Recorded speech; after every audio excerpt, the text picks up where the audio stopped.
அறிவோம். அனைவருக்கும் நமஸ்காரம். இப்ப நாம பார்த்து கொண்டிருக்கிற வகுப்பு பஞ்சதசி.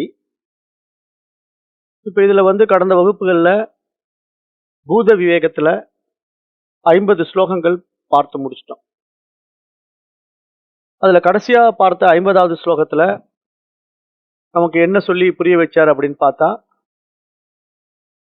உலகம் உன்னை முழுவதுமாக கட்டுப்படுத்தவில்லை, நீ உலகத்தை விட எப்போதும் பெரியவன் அப்படின்ட்டு ஒரு மிகப்பெரிய உண்மையை நமக்கு சொல்லி புரிய வச்சார். அப்ப அதை நம்ம இங்க கண்டிப்பா புரிஞ்சுக்கணும். அப்ப அந்த மாதிரி நம்ம இந்த உலகத்தை விட நான் தான் பெரியவன் அப்படிங்கிற ஒரு நிலைப்பாடு நமக்குள்ள எப்ப வரும் அப்படின்னு கேட்டீங்கன்னா, நம்முடைய உண்மை தன்மையை நம்ம உணரும் போதுதான் வரும். அதாவது நம்முடைய இருப்பு, நம்முடைய சத்துங்கிற அந்த அதிஷ்டானத்தை நம்ம அனுபவமாக்கும் போது மட்டும்தான் நமக்கு அந்த ஒரு நிலை உண்டாகும். அதை தவிர நீங்க வேற என்ன பண்ணிட்டு இருந்தாலும் இந்த உலகம் உங்களுக்கு வேறாகத்தான் தெரியும். அப்படி உங்களுக்கு வேறாக தெரிந்து கொண்டிருக்கிற உலகம் மாத்திரமல்ல, மற்ற விஷயங்கள் எல்லாமே உங்களை இருமைகள்லயே வச்சுக்கிட்டு இருக்கும். அப்போ அந்த இருமைகள் இருக்கின்ற நிலையில இறைவன் தரிசனமாக மாட்டான் அப்படிங்கிறது தான் நம்முடைய சனாதன தர்ம ரிஷிகள் சொல்ற சாரம். அதாவது நான் வேறு இறைவன் வேறு அப்படிங்கிற இருமைகள் இருக்கின்ற வரைக்கும் இறை அனுபவம் உண்டாகாது. அப்ப அந்த அடிப்படையில அதற்கான ஒரே அதிஷ்டானம் எது அப்படின்னா இந்த அத்வைத ஞானம் மட்டும்தான். அப்ப இந்த அத்வைதத்துக்குள்ள நம்ம வந்துட்டா நம்ம யார் என்று உணர முடியும். அதுதான் இங்க வித்யாரண்யர் நமக்கு ஒவ்வொரு செயல் மூலமா ரொம்ப ஆழமா விரிவா விளக்கம் கொடுத்துட்டே வரார். அந்த அடிப்படையில இப்ப நம்ம 50 ஸ்லோகங்கள் பார்த்து முடிச்சோம் பூத விவேகத்துல. இப்ப இன்னைக்கு 51 பார்க்கலாம். ச பூமிம் சர்வதோ விருத்வா அத்யதிஷ்ட தசாங்குலம் விகாராவர்த்தி சாத்ராஸ்தி ஸ்ருதி சூத்ர கிருதோர் வச்சகா. இந்த ஸ்லோகத்தினுடைய பொருள் என்ன அப்படின்னு பார்த்தோம்னா, பூமியையும் அதாவது இந்த ஒட்டுமொத்த உலகத்தையும் எல்லா திசைகளிலும் முழுமையாக சூழ்ந்து கொண்டு அதை தாண்டி 10 அங்குலம் மேலாக நின்றது என்று வேதம் கூறுகிறது. அதுபோல இங்கே மாற்றங்களால் சுழலும் உலகம் என்று ஸ்ருதி மற்றும் சூத்திரக்காரர் இருவரின் சொல்லும் ஒரே கருத்தையே வலியுறுத்துகிறது அப்படின்ட்டு இந்த இடத்துல இந்த செயல்ல ஒரு விளக்கம் கொடுக்கிறார். அதாவது வித்யாரண்யர் இந்த செயல்ல வேதாந்த சாஸ்திரத்தினுடைய அடிப்படையில் சொல்ல வர்ற விஷயம் என்ன அப்படின்னா, இந்த பூமிங்கிற ஒரு விஷயம் இருக்கு இல்லையா, அந்த பூமிங்கிறனா இந்த ஒட்டுமொத்த உலகம். அப்ப இந்த ஒட்டுமொத்த உலகத்தினுடைய அஷ்ட திக்குகள், அதாவது 8 பக்கங்களையும் முழுமையாக சூழ்ந்து கொண்டு அதை தாண்டி 10 அங்குலம் மேலாக நின்றது என்று வேதம் கூறுகிறது அப்படின்னு சொல்லிட்டு அந்த இடத்துல நிறுத்துறாரு. அது மாதிரி இங்கே மாற்றங்களால் சுழலும் உலகம் என்பது ஸ்ருதி மற்றும் சூத்திரக்காரர் இருவரின் சொல்லும் ஒரே கருத்தை வலியுறுத்துகிறது என்று வேதத்தையும் அந்த வேதத்தின் பிரதான விஷயங்களை சொல்லுகின்ற பகவான் ஆதிசங்கரையுமே இங்க குறிப்பிட்டு பேசுறார். அப்ப நம்ம இன்னும் கொஞ்சம் விரிவா இந்த ஸ்லோகத்தை பார்க்கலாம். அப்படின்னா, அதாவது ஒரே பூரணமா இருக்கு இறைவன் என்பவன், அதாவது பரம்பொருள் என்பவன் ஒரு பூரணம் என்று நம்ம பார்த்தோம். எல்லையற்றதா இருக்கு, அது எங்கும் வியாபித்து எதனுள்ளும் ஊடுருவி எல்லை இல்லாமல் இருக்கின்ற ஒரு மெய்ப்பொருள் எதுவோ அதுவே பரம்பொருள். அப்ப அப்படிப்பட்ட பரம்பொருள் இந்த உலகத்தை முழுவதும் சூழ்ந்து நிற்கிறது. அதே சமயம் உலகத்தின் எல்லையை தாண்டியும் நிறைந்திருக்கிறது. அப்ப உலகம் மாற்றங்களால் சுழன்று கொண்டிருந்தாலும் அந்த மாற்றங்களுக்கு அப்பாற்பட்டதாக பிரம்மம் எப்போதும் நிலை பெற்றுள்ளது. இந்த உண்மையை வேதமும் வேதாந்த சூத்திரங்களும் ஞானிகளும் ஒரே குரலில் சொல்கின்றனர் என்றுதான் இங்க பேசுறார். அப்ப நாம் இந்த விஷயத்தை கொஞ்சம் ஆழமா ஊடுருவி பார்க்கும்போது இப்ப கடந்த ஸ்லோகத்தோட இதை பொருத்தியும் பார்க்கலாம். ஏன்னா இங்க நாம நினைச்சுக்கிட்டு இருக்கிற மாதிரி உலகம் என்பது பிரம்மத்துக்கு வேறாக இல்ல, பிரம்மத்தினுடைய ஒரு பகுதி தான் அப்படிங்கிறத சொல்லிட்டாரு கடந்த ஸ்லோகங்கள்ல. அப்ப பிரம்மத்தினுடைய ஒரு பகுதி என்றால் பிரம்மத்திடமிருந்து பிரிக்க முடியாதது. சரி, அப்ப பிரம்மத்தினுடைய ஒரு பகுதினா எவ்வளவு அப்படிங்கும்போது 4இல் ஒரு பங்கு இந்த உலகமா இருக்கு, மீதி 3 பங்கு பிரம்மமா இருக்கு அப்படிங்கிறத புரிய வச்சிட்டாரு.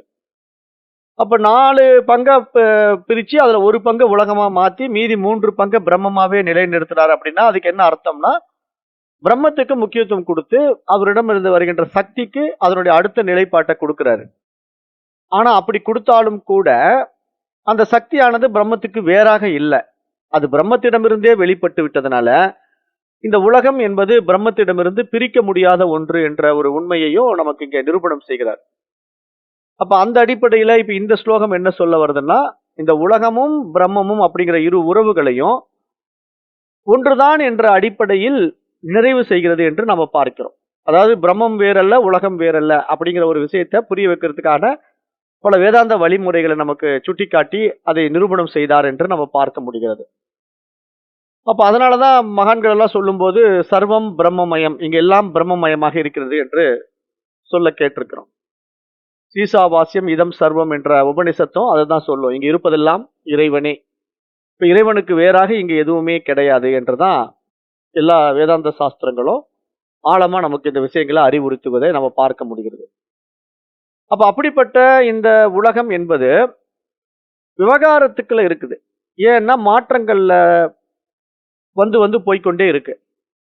ஆனா பிரம்மம் என்பது ஒரு பாரமார்த்திகமா இருக்கிறதுனால அது உலகத்தை சூழ்ந்து இருப்பது மட்டுமல்ல, அதை கடந்தும் நிற்கிறது என்று நம்ம இங்க பார்க்கிறோம். அப்புறம் ரெண்டாவது, இந்த ஸ்லோகத்துல 10 அங்குலம் அப்படிங்கிறது அவரு சொல்றதனுடைய அடையாளம் என்ன? அது என்னங்க 10 அங்குலத்துல பிரம்மம் நிக்குது அப்படின்னா அது புரியலையே அப்படின்னு சொன்னா, அது ஒரு அளவு என்று பார்க்காம அதிகமாக இருக்கிறது என்று உபனிஷத்தை சுட்டி காட்டுவதாகத்தான் இங்க புரிஞ்சுக்கணும். ஏன்னா உலகம் வந்து பிரம்மத்துல இருக்கிறது என்றால் அந்த பிரம்மமானது உலகத்தில் சிக்கவில்லை என்றும் நாம் இங்க புரிஞ்சுக்கணும். அப்படின்னா என்ன அர்த்தம்? பிரம்மத்திடமிருந்து ஒரு சக்தி மட்டும்தான் வெளிப்பட்டு உலகமாக தெரியுது. ஆனா பிரம்மத்துக்கும் அந்த சக்திக்கும் தொடர்பே இல்லை. அதிலிருந்து வெளிப்பட்ட ஒரு சக்தி வந்து அப்படி வெளிப்பட்டு காட்சியா காணப்படுது. அப்போ நமக்கு இது எப்படிங்க புரியலையே? பிரம்மத்திடமிருந்து ஒரு சக்தி வெளிப்பட்டது, அது இது உலகமாக தெரியுது அப்படின்னா அது என்ன, எந்த மாதிரி எக்ஸாம்பிள்ல நீங்க புரிய வைக்க முடியும் அப்படின்னு கேட்டா, நம்ம ஏற்கனவே இதெல்லாம் பல உதாரணங்கள் கொடுத்துருக்கோம். அதாவது மின்சாரமும் பல்பும், மின்சாரமும் ரேடியோவும் அப்படிங்கிற மாதிரி எல்லாம் நம்ம எக்ஸாம்பிள் கொடுப்போம். எப்படின்னா, இப்ப மின்சாரத்தை வந்து நீங்க கண்ணுல பார்க்க முடியாது. ஆனா அது என்னன்னா ஒரு ஒயருங்கிற ஊடகத்தின் வழியா அந்த வீட்டுக்குள்ள வருது. ஒயருங்கிற ஒரு ஊடகத்தை எடுத்துக்கும். கண்ணுக்கு தெரியாத மின்சாரம் ஒரு ஒயர் வழியா வீட்டுக்குள்ள வரும். வந்து ஒரு ஹோல்டர்ல நின்றுகிட்டு இருக்கும். அந்த இடத்துல நீங்க ஒரு பல்பை கனெக்ட் பண்ணா வெளிச்சம் வரும். ஒரு ரேடியோவை கனெக்ட் பண்ணீங்கன்னா பாட்டு வரும். அப்போ இங்க நம்ம கனெக்ட் பண்ணக்கூடிய பொருள் தான் மாறும். ஆனா மின்சாரம் என்னமோ மாறுவதில்லை இல்லையா? அப்ப ஒரே மின்சாரம் அது எப்பொழுதும் இருந்து கொண்டே இருக்கு. அந்த இடத்துல சப்ளை எப்பயுமே இருந்துகிட்டு இருக்கு. ஆனா அந்த சப்ளைல நம்ம கொடுக்கக்கூடிய லோடு இருக்கு இல்லையா, அந்த லோடை பொறுத்து நமக்கு வந்து வேலைகள் செய்யும். அது நீங்க மின்சார விசிறியை போட்டா ஃபேன் மாதிரி ஓடும், ரேடியோ போட்டா ஒரு பாட்டு பாடும், ஒரு லைட்டை சொருவினீங்கன்னா வெளிச்சத்தை கொடுக்கும். இப்படி எலக்ட்ரானிக்ல நம்ம என்னென்ன பொருள்களை பயன்படுத்துறோமோ அது பூரா பயன்பாட்டுக்கு வர்றதுக்கு காரணம் என்னன்னா அதற்கு அதிஷ்டானமாக இருக்கின்ற மின்சாரம். ஆனா நம்ம பயன்பாட்டில் இருக்கிற பொருள் எல்லாம் நம்ம அனுபவத்தில் இருக்கும். எப்படி? இப்போ பல்பை மாட்டினீங்கன்னா உங்களுக்கு வெளிச்சத்தை காட்டும், ரேடியோவை மாட்டினீங்கன்னா உங்களுக்கு ஒரு சவுண்டை கொடுத்து ஒரு ஒளியை ஏற்படுத்தும், ஃபேனை போட்டிங்கன்னா வீட்டு பூரா காற்று அடிக்கும். அப்போ என்னடா இதெல்லாம் வித்தியாசமா இருக்கு, அனுபவங்கள் எல்லாம் புதுசு புதுசா இருக்கேன்னா, ஆமா. ஏன் புதுசு புதுசா இருக்கு? புது புது பொருட்கள். அப்போ ஃபேன் வந்து காற்றை கொடுக்கும், ரேடியோ பாட்டை பாடும், லைட்டு வெளிச்சத்தை கொடுக்கும். அப்போ பொருட்கள் மாறலாம். ஆனா அந்த பொருட்களுக்கு ஆதாரமாக அதிஷ்டானமாக இருக்கின்ற மின்சாரம் மாறுவதில்லை. இது நமக்கு எப்படி புரியுதோ இதைதான் இப்ப எடுத்துக்கணும். நம்ம வந்து உதாரணத்துக்கு வேற எப்படி பிரம்மத்தை நம்ம உங்ககிட்ட நான் காட்டி கொடுக்க முடியும்? அதாவது நவீன விஞ்ஞானத்தோட பொருத்தி தான் பிரம்மத்தை காட்ட முடியுமே தவிர அது கண்ணுக்கு தெரியாதது, சூட்சமானது, அது நுண்ணியது, நிர்குணமானது அப்படி இப்படி நம்ம சொல்லிட்டே போனோம்னா உங்க மனசு வந்து அதை ஏத்துக்காது. ஏன் உங்க மனசு ஏத்துக்காதுன்னா உங்க மனசுக்கு வந்து ஒரு நிலைப்பாடு தேவைப்படுது. எதையாவது பிடிக்கணும், உங்க மனசுக்கு வந்து எதையாவது பிடிக்கணும். மனசுக்கு வந்து எதையும் பிடிக்க முடியலன்னா அந்த மனசு இருக்காது இல்லையா? அந்த மனசு இல்லாம போயிடும். அப்போ உங்களுக்கு மனசு என்ன பண்ணுதுன்னா தன்னை தக்க வச்சுக்கிறதுக்காக எதையாவது பிடிச்சுக்கிட்டே வாழ்ந்து பழகிடுச்சு இல்லையா? அப்ப அப்படிப்பட்ட மனசுகிட்ட போய் பிரம்மம்னா அது இப்படிதான் அப்படிதான் நம்ம ஏதாவது ஒரு விஷயத்த சொல்லி புரிய வச்சிட்டோம்னா, ஓ இதுதான் பிரம்மமா, சரி ஓகே நான் ஒத்துக்கிறேன் அப்படிங்கும். அப்படி ஒத்துக்க வச்சதுல தான் நமக்கு சமயங்கள் எல்லாம். இப்ப நமக்கு சிவபெருமான் ஒரு வடிவத்தை கொடுத்து இதுதான்ப்பா பிரம்மம்னாலும் ஓகே, சிவபெருமான் தான் பிரம்மம், மனசு ஏத்துக்கும். அல்லது வைணவ சித்தாந்தத்துல போய் மகாவிஷ்ணு தான் பிரம்மம், ஓகே மனசு ஏத்துக்கும். அல்லது சாக்தம்ல போய் அம்பாள் தான் பிரம்மம், ஓகே மனசு ஏத்துக்கும். ஆனா அப்படியெல்லாம் ஒண்ணுமே நீ பார்க்க முடியாது, பிரம்மம்ங்கிறது கண்ணுக்கே தெரியாது, அது நிர்குணம் அப்படின்னா மனசு ஏத்துக்காது.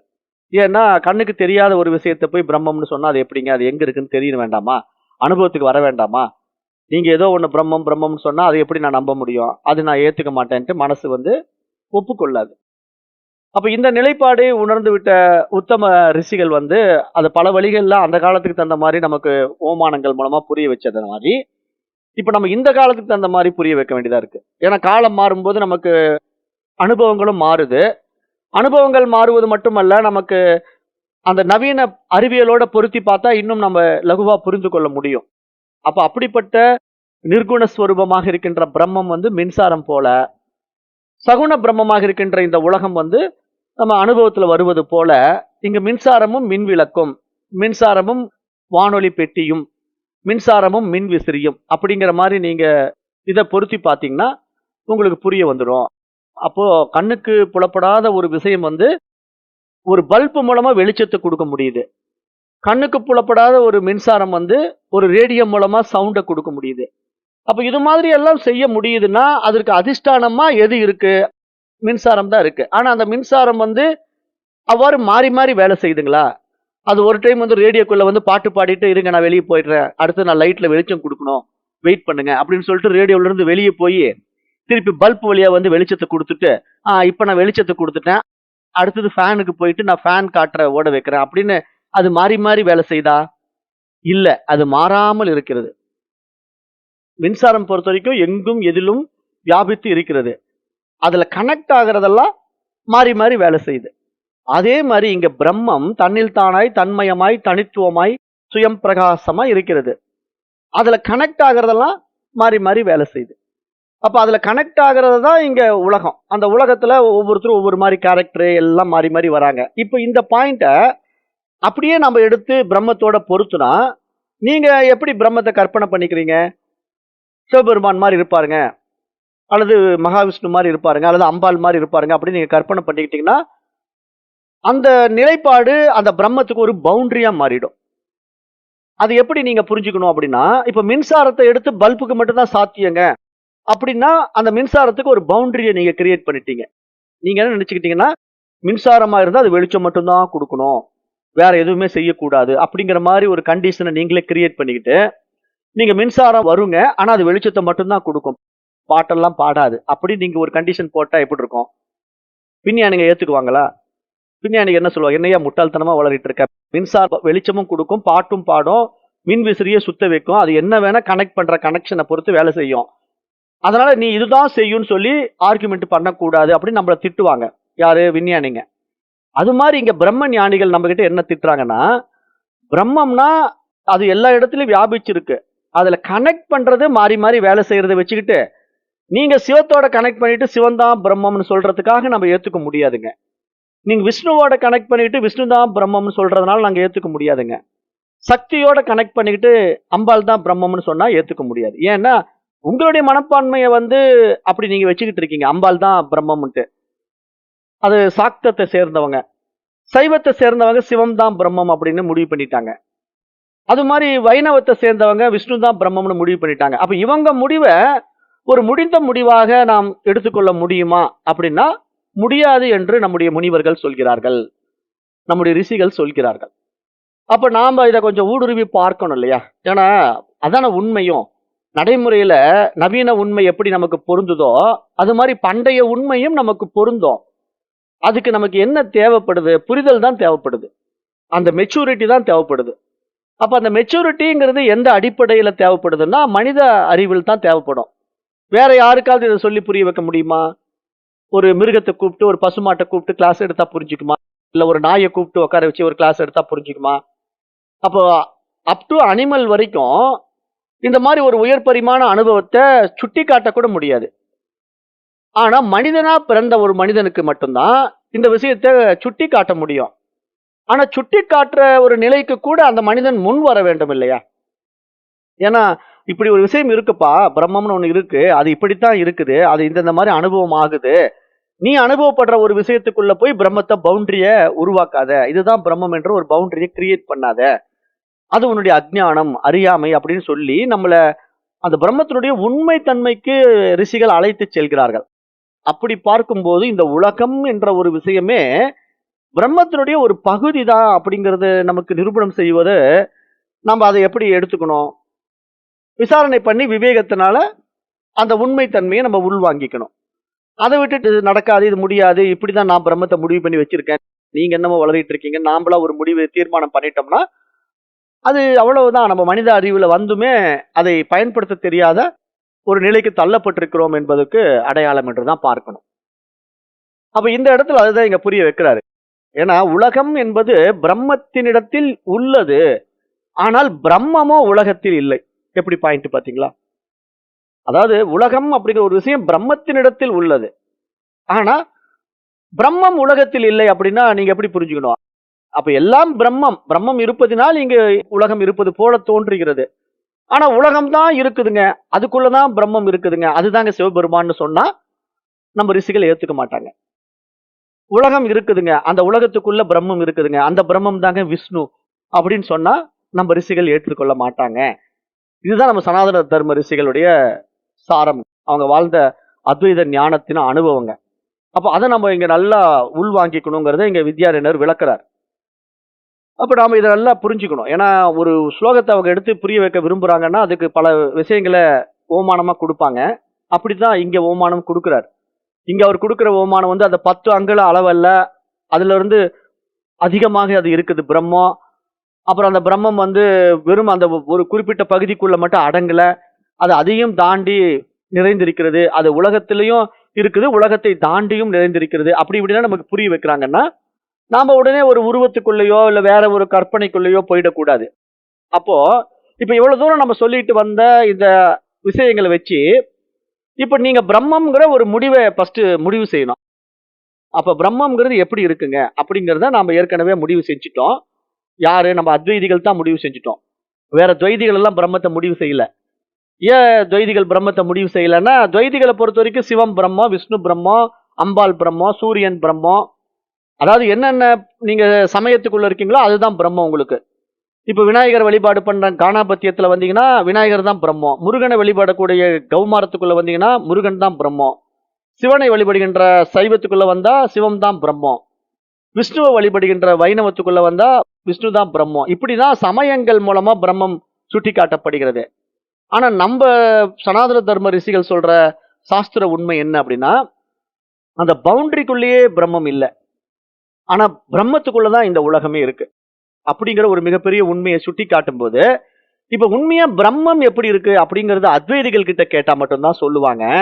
அந்த பிரம்மம் எப்படி தெரியுமா இருக்கிறது? பிரஜானம் பிரம்மா, அந்த உணர்வே பிரம்மம், அந்த தூய உணர்வுதான் பிரம்மம் என்று நம்முடைய ரிஷிகள் சுட்டி காட்டுகிறார்கள். அப்ப அந்த உணர்வு நிலையில் பிரம்மத்தை நீங்க பாத்தீங்கன்னா அந்த உணர்வுக்கு ஏதாவது வடிவம் இருக்கா? அந்த உணர்வுங்கிறது உணரக்கூடிய ஒரு விஷயம்தான். அதை கண்களால் புலன்களால் பார்த்து புரிந்து கொள்ள முடியாது. நாம் ஏற்றி வைக்கப்பட்ட எண்ணங்களுக்குள்ள அதை அடக்கவே முடியாது. அப்படி இருக்கிற ஒரு பிரம்மத்தை உணர முடியுமே தவிர அதை உருவத்துல கொண்டு வந்து அது சிவம் தான் பிரம்மம், விஷ்ணு தான் பிரம்மம் என்று சொல்வது ஒரு மிகப்பெரிய மூடத்தனம், முட்டாள்தனம் என்று இங்க புரிய வைக்கிறாங்க. அதுதான் இந்த ஸ்லோகத்துடைய சாரங்க. உலகம் பிரம்மத்தில் உள்ளது, ஆனால் பிரம்மம் உலகத்தில் இல்லை அப்படிங்கிற ஒரு மிகப்பெரிய தத்துவத்தை இந்த ஸ்லோகம் சொல்லுது. அப்ப நம்ம இதை உள் வாங்கிக்கிட்டு நிதித்தியாசன நிலையில போனா, உலகம் என்பது சுழலலாம், சுழலாம நின்று போகலாம். அது மாதிரி நம்முடைய வாழ்க்கையில நல்லது வரலாம், கெட்டது வரலாம். அப்ப இது மாதிரி நம்முடைய வாழ்க்கைங்கிறது இந்த ஒரு பவுண்டரிக்குள்ள நடக்குது. அதாவது இந்த உலகம்ங்கிற ஒரு பவுண்டரிக்குள்ள நடக்குது.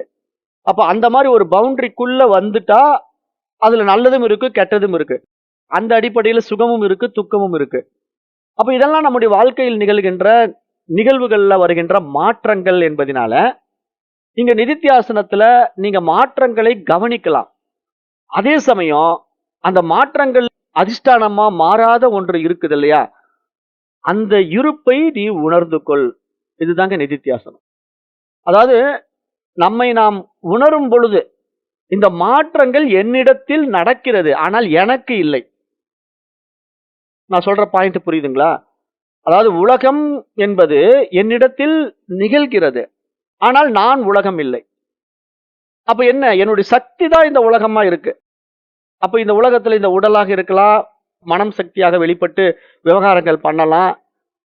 இது என்ன வேணா படைச்சுக்கலாம். அந்த படைப்புல ஒரு மிகப்பெரிய கேலக்சிய படைச்சு, அதுல சுற்றி கோள்களை உண்டாக்கி, அந்த கோள்களுக்கு ஒரு தன்மையை கொடுத்து, அது என்ன வேணா நம்ம மாத்தி வச்சிருக்கலாம். ஆனா இது எல்லாம் அதிஷ்டானமாக இருக்கின்ற என்னுடைய இருப்பினால் தான் இருக்கிறது. அந்த மாறாத என்னுடைய இருப்பு. அப்ப நான் யார் அப்படின்னு நம்மள விசாரணை பண்ணி பார்த்தா, அந்த உணர்வு, என்னுடைய உணர்வு, அந்த உணர்வு என்கின்ற அறிவு.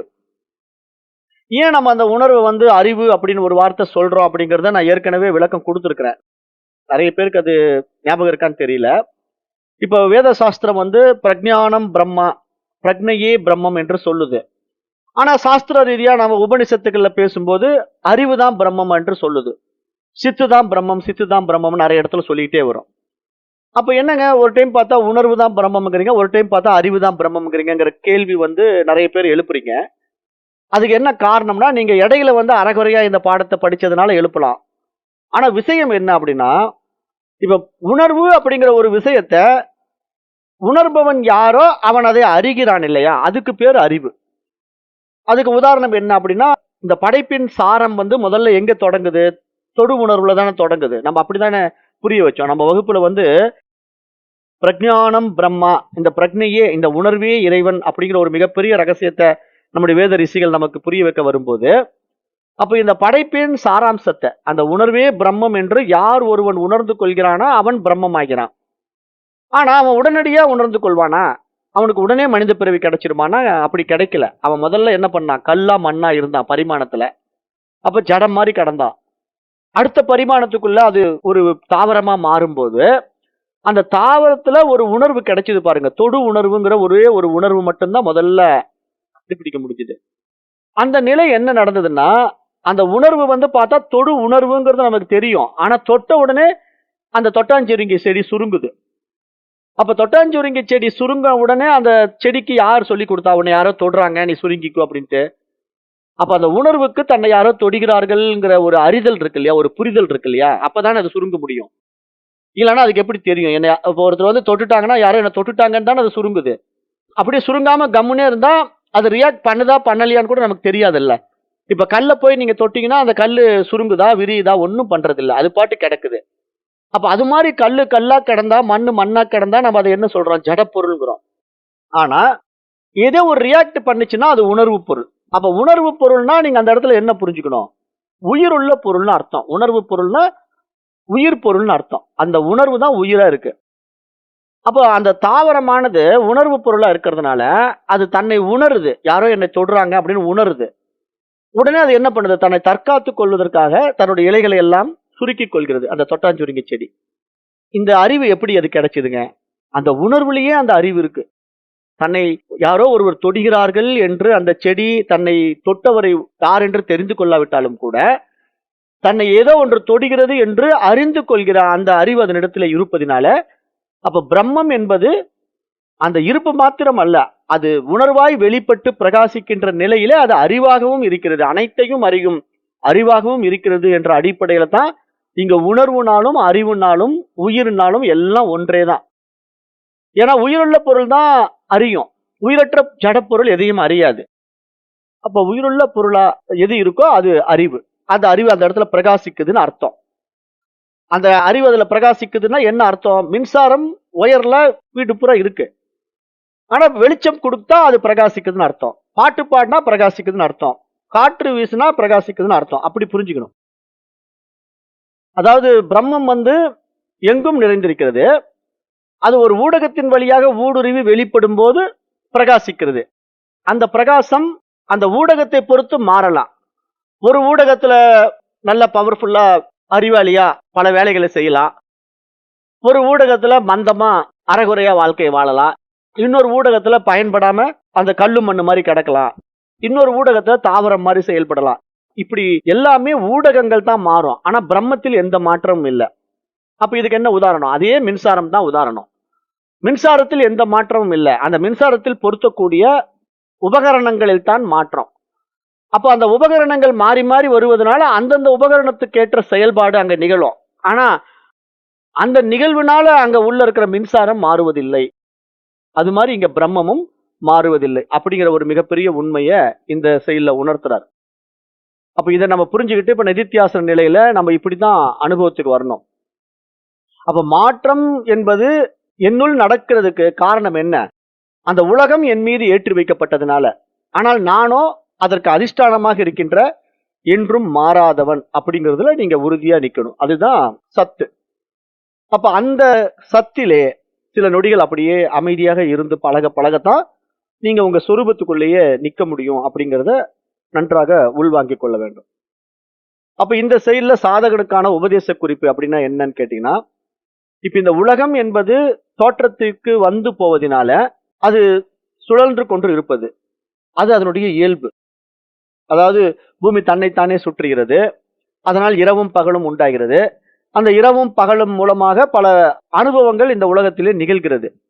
ஆனால் இது எல்லாம் அந்த பூமியின் தன்மையில நடந்துகிட்டு இருக்கும். ஆனா நானோ அதற்கு அதிஷ்டானமாக இருக்கின்ற இருப்பு மாத்திரமே என்று தன்னை உணர்ந்து கொண்ட உத்தம ஞானிகளுக்கு அந்த சிக்கல்கள் எதுவும் அவர்களை பாதிக்காது. அந்த இரவு வந்தா என்ன, பகல் வந்தா என்ன, அங்க வெளிச்சம் இருந்தா என்ன, இல்லாட்டி என்ன, எதிலையும் சிக்காமல் எல்லாவற்றையும் சாதாரணமாக வேடிக்கை பார்த்து கொண்டிருக்கிற சாட்சியாக இரு அப்படிங்கிறது தான் இங்க சாதகனுக்கான உபதேச குறிப்பு. அப்ப இந்த சாட்சி பாவனை உங்களுடைய வாழ்க்கைக்கு எப்பொழுது நடைமுறைக்கு வருகிறதோ அப்பொழுதுதான் உங்களுக்கு ஒரு பெரும் தைரியமே வரும் என்று இங்க ரிஷிகள் சுட்டி காட்டுகிறார்கள். அந்த நிலையில அத்வைதம் என்பது இந்த உலகத்தை மறுப்பது கிடையாது. அது உலகத்தை தாண்டிய ஒரு பேருணர்வு நிலை என்று புரிய வைக்கிறார்கள் என்று நம்ம பார்க்கிறோம். அப்ப இப்படிதான் இங்க அத்வைத சாஸ்திரம் பரபிரம்மத்தை காட்டி கொடுக்குது. ஆனா நாம பாட்டு ஒரு உருவத்துக்குள்ள வச்சுக்கிட்டு இதுதான் பிரம்மம் அப்படின்னு ஒரு தீர்மானத்துக்கு வருவது நம்முடைய அஜ்ஞானத்தை காட்டுகிறது என்று இங்க ரிஷிகள் புரிய வைக்கிறாங்க. அப்ப இதுக்கு ஒரே ஒரு சித்தாந்த வரியில நாம் இந்த செயலுக்கான விளக்கம் கொடுக்கலாம்னா, இங்கு மாற்றங்கள் மட்டும்தான் மாறிக்கொண்டே இருக்கிறது. ஆனால் மாறாத ஒன்று அதை சூழ்ந்து நிறைந்து இருக்கிறது, அதை கடந்து நிற்கிறது என்று புரிந்து கொள்ள வேண்டும் என்று நம்ம இந்த ஸ்லோகத்துல பார்க்கிறோம். இப்படிதான் இந்த 51வது ஸ்லோகம் நிறைவடைகிறது. அடுத்தது ஸ்லோகம் 52 போறோம். அதுல என்ன சொல்றாரு அப்படின்னு பார்ப்போம். நிறம் சேபியம் சம் ஆரோபிய கிருஷ்ணே சேவேதி பிருச்சதகா தத் பாசயோத்தரம் ருதே ஸ்ருதி ஸ்ரோதுர் இதைசீனி. இந்த ஒரு அருமையான ஸ்லோகம். இதுல என்ன சொல்றாருன்னா, பிரம்மம் நிரம்சமாக இருக்கிறது. நிரம்சம்னா பயம் இல்லாமல் இருக்கிறது. நிரம்சே பயம் சம், அச்சமற்றதாக அது இருந்தாலும் அதில் ஏதேனும் அம்சம் இருக்கிறதா அல்லது முழுவதுமாகவே ஏதாவது அம்சம் அதில் நிறைந்து காணப்படுகிறதா என்று கேட்கின்ற ஒரு சிஷ்யனுக்கு அவன் புரிந்து கொள்ளுகின்ற மொழியிலேயே அவனுக்கு நன்மையை நோக்கி வேதம் பதிலளிக்கிறது என்று இங்க மீண்டும் அந்த வேதாந்த சாஸ்திரத்தினுடைய உட்பொருளை இங்கு புரிய வைக்க முயற்சி எடுக்கிறார் வித்யாரண்யர். வித்யாரண்யர் என்ன பண்ணிட்டே வர்றாருன்னா, வேதத்தினுடைய சாரத்தை எடுத்து அப்படியே விளக்கம் கொடுத்துட்டே வர்றாரு. அதுல ஒவ்வொரு செயலை நம்ம பார்த்துட்டு இருக்கோம். இப்ப இதுலயும் அதே மாதிரி புரிய வைக்கிறார். பிரம்மம் நிரம்சமா, அதாவது பிரம்மத்துக்கு ஒரு குணம் கிடையாது இல்லையா, அது நிர்குணமா இருக்கு. அதுல இதுதான் அம்சமா, இதனுடைய சிறப்பு இதுதானா அப்படின்னு எதையாவது நம்ம சுட்டி காட்ட முடியுமான்னா குறிப்பிட்ட ஒரு சிறப்பை நம்ம அதுல சுட்டி காட்ட முடியாது. ஏன்னா எல்லாமே அதனுடைய சிறப்பு தான். பிரம்மம் என்றாலே ஒட்டுமொத்தமாக ஒரு சிறப்பானது அப்படின்னு தான் நம்ம சொல்லணுமே தவிர, அதுல இந்த இடம் கொஞ்சம் சிறப்புங்க, அந்த இடம் கொஞ்சம் சிறப்புங்க, இந்த இடம் கொஞ்சம் சரியில்லைங்க அப்படின்னு எல்லாம் நம்ம பிரிச்சு பார்க்க முடியாது. அப்படி நம்ம இருமைகளுக்குள்ள பார்க்கிறது நம்முடைய மனசுதான். அப்ப பிரம்மம் அப்படின்னா அது ஒரு முழுமை, அது இடத்திலே முழு அம்சமும் அங்க பூரணத்துவம் வாய்ந்ததாக இருக்கிறது. அப்ப அப்படிப்பட்ட ஒரு விஷயத்துல இது உயர்ந்தது இது தாழ்ந்தது என்று நாம பிரித்து பார்க்க முடியாத நிலையிலே சில விஷயங்களை உயர்ந்ததாகவும் பார்க்க வேண்டியதாக இருக்கிறது இல்லையா. இது உயர்ந்த அம்சம், இது தாழ்ந்த அம்சம் என்று. அது எப்ப நடக்குதுன்னா மனதின் அடிப்படையில வரும்போதுதான் அந்த உயர்வு தாழ்வுங்கிற அந்த இருமைகளுக்குள்ள நமக்கு சிக்குது. அது வரைக்கும் நமக்கு அந்த பேதமை இருக்காது. அதாவது அந்த பூரணத்துவத்துக்குள்ள நம்ம நின்றுட்டு இருக்கிற வரைக்கும் அந்த பேதமை இருக்காது. பூரணத்துவத்துக்குள்ள இருந்து நம்ம கீழே இறங்கும் போதுதான் நாம இந்த உலகம்ங்கிற ஒரு விஷயத்தை உண்டு பண்ணி உருவாக்கி அதுல விவகாரத்துக்குள்ள வரோம். அந்த விவகாரத்துக்குள்ள வரும்போது அங்க நல்லது கெட்டது பாவம் புண்ணியம் உயர்வு தாழ்வு எல்லாமே அங்க வந்துடுது. அப்ப அந்த உயர்வு தாழ்வு வருவதை பகவான் ஸ்ரீகிருஷ்ணனும் பகவத்கீதையில விளக்குறாரு. அதை அவருடைய பாணியில் அவர் எப்படி விளக்குறாருன்னா, மரங்களில் நான் அரச மரம் அப்படிம்பாரு. ஒவ்வொரு பொருளா உயர்த்திக்கிட்டே வருவாரு. இதுல நான் உயர்ந்தவன், இதுல நான் உயர்ந்தவன் அப்படின்ட்டு ஒவ்வொரு பர்ட்டிகுலர் விஷயத்தை எடுத்து போற்றிக்கிட்டே வருவார். அப்ப நம்ம கேட்கலாம், ஏங்க மரங்கள்ல வந்து நீங்க அரச மரம்னு தான் உயர்ந்ததுன்னு சொல்றீங்க, அப்ப மற்ற மரம் எல்லாம் உங்களுக்கு சம்பந்தம் இல்லையா அப்படின்னு நம்ம ஒரு கேள்வி கேட்டோம்னா, எல்லா மரங்களிலும் உயர்ந்த மரமாக அரச மரத்தை அவர் ஏன் முன்னிறுத்துறார் அப்படின்னா, இந்த இருமைகளுக்குள்ள வரும்போது அதுல ஏற்றத்தாழ்வுகள் வந்துடும். அப்படி ஏற்றத்தாழ்வுகள் வரும்போது அதுல நல்லது கெட்டதை நம்ம பகுத்து பார்த்து நல்லதை நம்ம ஏற்றுக்கொள்ள வேண்டும் என்ற ஒரு நியதிக்குள்ள வரும்போதுதான் இந்த நல்லது கெட்டதை நம்ம கடக்க முடியும். ஆனா நல்லது கெட்டது தெரியாம நீங்க வந்து அந்த நியதிக்குள்ள வராம நல்லதை நோக்கி நீங்க முன்னேற முடியாது. ஏன்னா எது நல்லது எது கெட்டதுன்னு தெரியாம நீங்க எப்படி நல்லதை நோக்கி போக முடியும்? அப்ப அதனால ஒவ்வொரு விஷயத்தை எடுத்து பகவான் ஸ்ரீகிருஷ்ணன் விளக்கம் கொடுக்கும்போது அதை சொல்லிக்கிட்டே வருவாரு. மாதங்களில் நான் மார்கழி, மரங்களில் நான் அரச மரம் அப்படின்னு ஒவ்வொன்றா சொல்லும்போது அப்ப நம்ம கேள்வி கேட்கலாம், மாதங்களில் மார்கழி மாதம் தான் பகவான் ஸ்ரீகிருஷ்ணரா, அப்ப சித்திரை வைகாசி எல்லாம் வேறயா அப்படிங்கிற மாதிரி நம்ம கேள்வி கேட்கலாம், அல்லது குதர்க்கமா நம்ம சிந்திக்கலாம். ஆனா விஷயம் என்ன அப்படின்னா, பிரபஞ்ச படைப்புல வருடத்துல 12 மாதங்கள் வந்தாலும் ஒரு சிறப்பான மாதமாக மாதங்களில் நான் மார்கழி என்று பகவான் ஸ்ரீகிருஷ்ணன் ஏன் சொல்றார் அப்படின்னா, அந்த மாதத்துக்கு ஒரு தனித்துவமான சிறப்பு இருக்கு. அந்த 12 மாதங்களில சூரியனை பூமி தன்னைத்தானே சுற்றி வரும்போது அதனுடைய சுற்றுப்பாதையில அந்த மார்கழி மாதத்துக்கான ஒரு நிலையில அது எந்த இடத்துல நுழையுதோ அங்க வந்து ஒரு ஒட்டுமொத்த கிளைமேட்டினுடைய மாற்றம் நிகழும். அதாவது பூமி வந்து எப்படி சயின்ஸ் படி பார்க்கணும்னா சூரியனை ஒரு நீள்வட்ட பாதையில சுத்துது. ஒரு எக்ஸாம்பிள் உங்களுக்கு இதை புரியறதுக்காக சொல்றேன். அதாவது சயின்டிபிக்கலா உங்களுக்கு புரிய வைக்கிறதுக்காக, அதாவது சூரியனை மையமாக கொண்டு பூமி சுற்றி வருகிறது. அது எந்த இடத்துல இருந்து தொடங்கி எந்த இடத்துல முடியுதோ அப்படி அது சுற்றி வரும்போது 12 மாதங்கள் ஆகும், 12 மாதங்கள் ஆகும் சூரியன் சுற்றி வருவதற்கு, பூமியை தொடங்கின இடத்துல இருந்து மீண்டும் அந்த தொடங்கின இடத்துக்கே வர்றதுக்கு. அப்ப அது அப்படியே மொல்லமா நகர்ந்து அப்படியே சூரியனையே வலம் வரும். சூரியனையே வலம் வருவது மட்டும் இல்ல, அது தன்னைத்தானேயே சுற்றி கொண்டு வலம் வரும். சூரியனையும் சுற்றும், தன்னைத்தானே சுற்றி கொண்டு வரும். இதுதான சயின்ஸ். அப்ப இப்படி சுற்றி வரும்போது அந்த பூமியினுடைய நீள்வட்ட பாதையில ஒரு சில இடங்கள்ல அது போகும்போது சூரியனுக்கு பக்கமா போகும், அது சுற்றுப்பாதையில நீள்வட்ட பாதையில. ஆனா ஒரு சில மாதங்கள் பாத்தீங்கன்னா எங்கேயோ தூரத்துல இருக்கும், சூரியனுக்கு ரொம்ப தூரத்துக்கு போயிடும். அப்ப நீங்க கவனிச்சு பாத்தீங்கன்னா சூரியனுக்கு ரொம்ப தூரம் போகும்போது நமக்கு குளிர்காலம் வந்துடும். ஏன்னா சூரியனுக்கும் பூமிக்கும் தொடர்பு அதிகமா டிஸ்டன்ஸ் ஆயிட்ட உடனே அந்த வெப்பத்தன்மை குறைஞ்சி போயிடும். அப்ப குறைஞ்சி போன உடனே அங்க குளிர்ச்சி ஜாஸ்தி தாக்கும். அப்ப பாத்தீங்கன்னா நமக்கு கிளைமேட்டே மாறிடும், ரொம்ப சில்லுன்னு இருக்கும், வெயில் வந்தா பரவாயில்லன்னு நினைப்போம். ஆனா வெயில் வரும், ஆனா பெருசா உரைக்காது, வெயில் சூடு உரைக்கவே உரைக்காது. அதுவே நம்ம இந்த தை மாசம் முடிஞ்சு உத்தராயணம் தட்சிணாயணம் அந்த சூரியனுடைய பாதை மாறுறது வந்து இந்த பூமியினுடைய பாதை மாறுறது தான். சூரியன் அப்படியே தான் இருக்கு, பூமியினுடைய பாதை தான் இப்படி மாறுது. மாறி இந்த 2 ஆங்கிள் மாறும்போது இப்ப நமக்கு மே மாசம்லாம் வந்துட்டா பயங்கரமான வெயில். இப்பயே பயங்கரமா வெயில் இருக்குது, பிப்ரவரியிலேயே இப்ப வெயில் கொளுத்துது, வெளியே போக முடியல. இந்த மார்ச் ஏப்ரல் மே எல்லாம் போனீங்கன்னா இன்னும் கடுமையான வெயிலா இருக்கும். அப்ப என்ன இந்த டைம்ல தை மாசி பங்குனில எல்லாம் வெயில் ஏங்க இப்படி கொளுத்துது அப்படின்னு கேட்டா, சூரியனுக்கு பக்கத்துல போகுது பூமி, அப்போ பயங்கரமான வெயில், நம்மளால தாங்க முடியாத வெயில். ஆனாலும் அங்க ஜீவராசிகள் பாதிப்படைவதில்லை, ஏன்னா சூரியன் பக்கத்துல போனோடனே பொசுங்கி போறோமா இல்லையில்ல.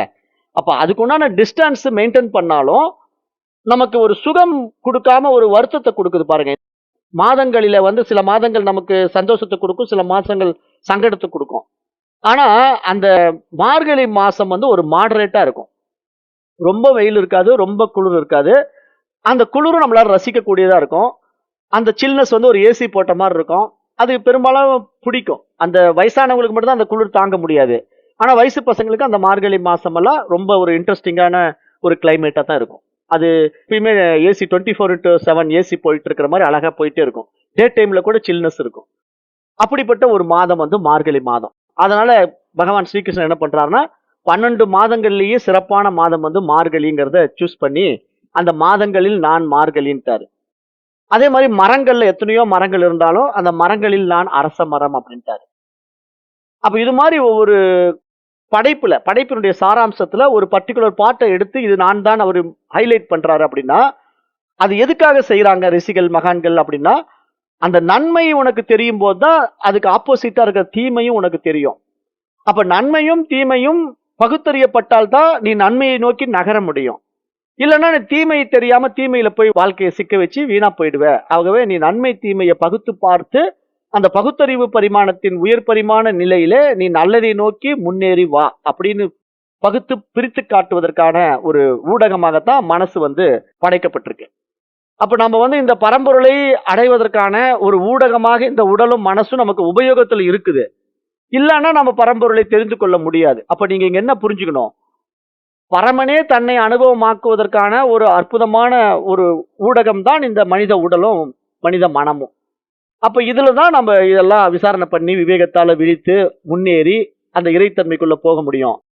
இதுக்கு முன்னாடி நீங்க வேற எந்த உடம்பு வந்திருந்தாலும் நீங்க இறைத்தன்மைக்குள்ள போகவே முடியாது. அப்ப இறைத்தன்மைக்குள்ள போகிறதுக்கான ஒரு அற்புதமான சாதனம் எது அப்படின்னு கேட்டா மனித உடல் மட்டும்தான். அதனாலதான் எல்லா மகான்களும் மனித உடம்பை போற்றுகிறார்கள் என்று நம்ம பார்க்கிறோம். நம்ம தமிழ் புலவர்களும் திருமூலரும் சொல்றாரு இல்லையா, உடம்பை முன்னம் இழுக்கென்று இருந்தேன், உடம்பினுக்குள்ளே உருபொருள் கண்டேன், உடம்பினுள் உத்தமன் கோயில் கொண்டான் என்று உடம்பை யான் இருந்து ஓம்புகின்றேன் திருமந்திரம் பாடும். ஔவையாரும் பாடுவாங்க, உடம்பினை பெற்ற பயனாவதெல்லாம் உடம்பினுக்குள்ளே உத்தமனை கான். அப்ப இது மாதிரி பாடல்கள்லாம் அடிக்கடி நான் சொல்லிட்டே இருப்பேன். ஏன்னா இந்த மனித உடல் அப்படி ஒரு மகத்துவமானது. இந்த மனித உடலை கொண்டுதான் மகத்தான அந்த அறிவை, அந்த பேருணர்வை நம்ம உணர முடியும். வேற எந்த உடலும் அதுக்கு சூட்டாகவே ஆகாது. அப்ப படைப்பின் சாராம்சத்திலே மிகவும் அற்புதமான படைப்பு எதுன்னா மனித படைப்பு தான். அப்போ அரிதறிது மானிடராய் பிறத்தல் அரிது. அப்ப அப்படிப்பட்ட மனித பரிமாணத்துக்குள்ள அந்த பகுத்தறிவு பரிமாணத்தை பயன்படுத்தி அதில் நன்மை தீமைகளை விசாரித்து பார்த்து விவேகத்தினாலே விழித்து கொண்ட ஒரு தனி மனிதன் தன்னை உணர்ந்து இறைநிலையை அடைகிறான்.